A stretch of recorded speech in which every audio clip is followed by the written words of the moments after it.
बिस्मिल्लाहिर्रहमानिर्रहीम। अस्सलाम वालेकुम फ्रेंड्स, आज हम बनाएंगे मतंजन शादियों वाला मीठे चावल जो होते हैं। तो जी पानी को बॉयल होने के लिए रखेंगे। फ्लेम हमने हाई कर दी है। पानी में बॉयल आ गया, अब फ्लेम मीडियम कर देंगे। चावल डालेंगे, 2 प्याली चावल हैं। कवर कर देते हैं। तो जी दोबारा से चेक करते हैं। तकरीबन 10-15 मिनट हो गए हैं।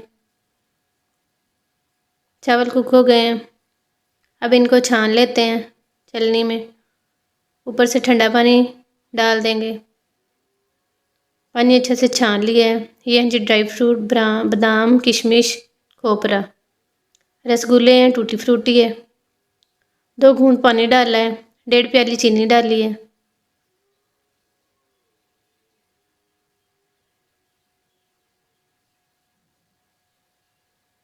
चीनी अच्छे से मिक्स हो गई है। तकरीबन 1 कप या पौना कप घी ले लें, वो भी मिक्स कर दिया है। चावल जो बॉईल करके रखे थे वो डाले हैं। हल्के हाथों से इस तरह से चम्मच की मदद से मिक्स कर देते हैं शीरे में। ऊपर से खोपरा और किशमिश डालेंगे। कवर करेंगे 10 मिनट के लिए। 10 मिनट के बाद चेक करते हैं। ये देखें चावल इस हालत में आ गए हैं। अभी थोड़ा थोड़ा पानी बाकी है। दोबारा से हमने कवर किया था, पानी ड्राई हो गया है। 5 मिनट तक कवर किया था। ये हमने लिया फूड कलर, 1 टीस्पून पानी में हाफ चुटकी कलर डाला था। अलग-अलग से तीनों कलरों को मिक्स किया है पानी में।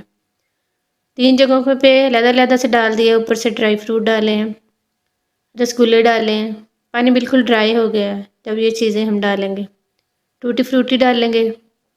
फ्लेम भी हमने बिल्कुल लो कर दिया है। ये चीज़ें डाल के कवर कर देते हैं 5 मिनट के लिए। 5 मिनट के बाद चावल बिल्कुल अच्छे से कुक हो गए हैं, रेडी हैं। देखें कितनी प्यारी लुक है। आप लोग भी ट्राई करें, बहुत मज़े का बनता है ये वाला मतंजन शादियों वाला। सबको बनाकर खिलाएं। नए देखने वाले चैनल को सब्सक्राइब कर दिया करें और बेल आइकन को भी प्रेस कर दिया करें। कितनी प्यारी लुक लग रही है। आज ही बनाएं, खाएं। दुआ में याद रखें। अल्लाह हाफिज़।